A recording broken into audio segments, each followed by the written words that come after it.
Good morning, world. It is Saturday morning. It's still at an ungodly hour for us, given that, we've been getting up early for the last 3 days. 2 days? 3 days. We are about to do our COVID test. We've just logged on to our appointment with the consultants. So we should get our results within 30 minutes. And then we should be fit to fly home. Just waiting for them to come online, because Tone was at 7 o'clock UK time. Mine's 7:15. And they're late. It's now 7:17. It's not a good start, given that we're the first appointments of the day. So just went to take Talia and John to get their COVID test done. And there is a massive queue, easily an hour long, probably more.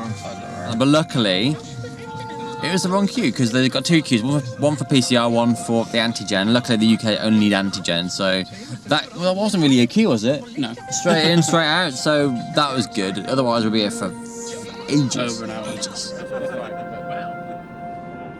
After all the faffing with the tests, we continued our journey northeast out of Reykjavik.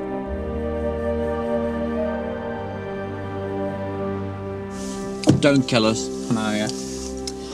There's, Accelerates the same, brakes the same, clutches the same. everything's the same except the gears on the side. I'm a terrible passenger. Like you say, it feels weird because I don't know what gear I'm actually in. I'm in quite high rate, so I'm assuming that's 5th now. Yeah. Without John killing us, we arrived at Thingvellir National Park, unique for the Eurasian and American tectonic plates that rip right through this region.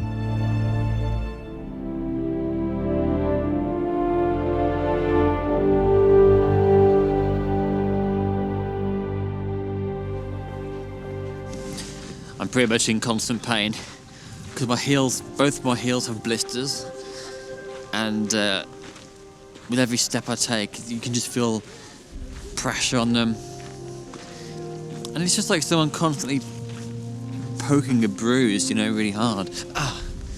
So I can't walk very fast or very far, and it's just, I feel like they might think I'm a bit moody or, I don't know, down in the dumps, but I'm just trying to push through the pain, that's all. So guys, when you watch this back, nothing to do with you guys, it's just me.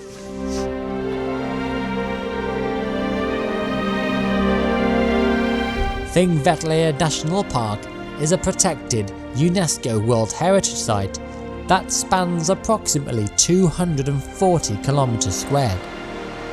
The very first parliament was established here in 930 AD, and sessions were held right up until 1798.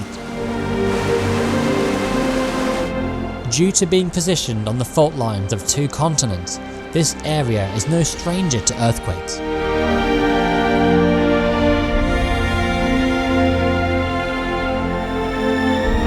Some of the rifts located around the national park are full of clear water, with extremely good visibility, making this one of the best snorkeling and dive sites in the world. What makes it of particular interest is that the water in these rifts have been filtered through the rocks over 100 years from Iceland's 2nd largest glacier, some 50 kilometers away. This means the water is drinkable straight out of the rift. So we're now heading back to the car. A little later than intended, but it's absolutely fine because we've got quite a short day, so it doesn't matter if we ever run places. We're going to grab ourselves a coffee, a snack, and then potentially some lunch a little bit later on. Ooh, this is cool.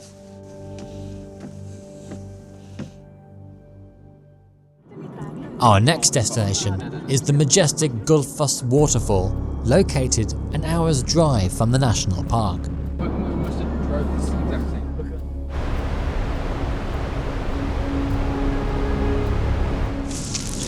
It's brutal facing that way. Yeah, I just said when we was up the top of it, the updraft is just drowning us. Gullfoss Waterfall is one of the most popular tourist destinations here in Iceland. The falls, along with Geyser and Thingvellir, form part of the Golden Circle, a name given to the route derived from the waterfall itself, which translates to Golden Waterfall.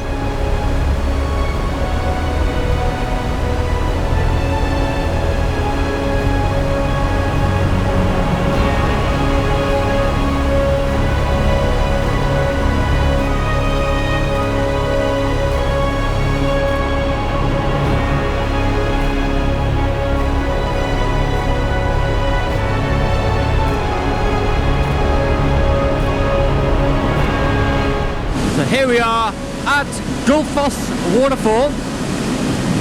It's very, very misty, like the air is full of like moisture from the falls. I really wanted to set my drone out, but first to the sign saying you can't fly, and secondly, too much moisture. But every time I come here, it is absolutely epic.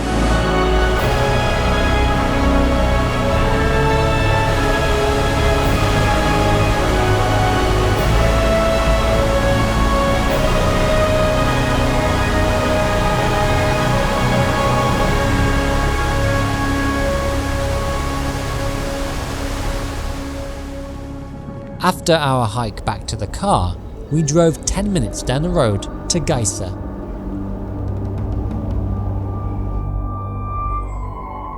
Geyser is home to the hot geothermal springs as well as several geysers: Little Geyser, the Great Geyser, and Storokor. Storokor erupts every 4 to 10 minutes and is the most famously photographed by tourists. The Great Geyser is relatively infrequent and last went off in 2016 and 2000 before that.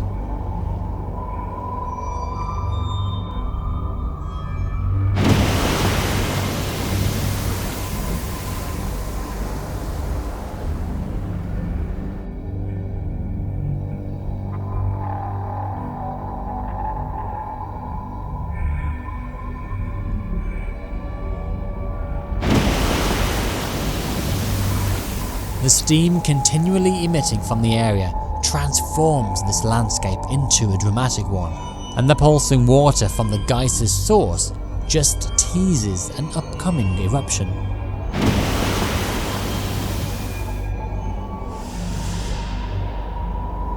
Water can be projected up to 40 meters in the air, but watch where you stand.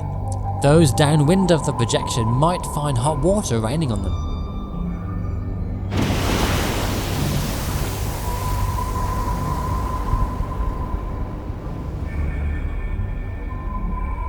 As we ended our Golden Circle tour, we ventured back to Reykjavik for an early night, ready for tomorrow's expedition.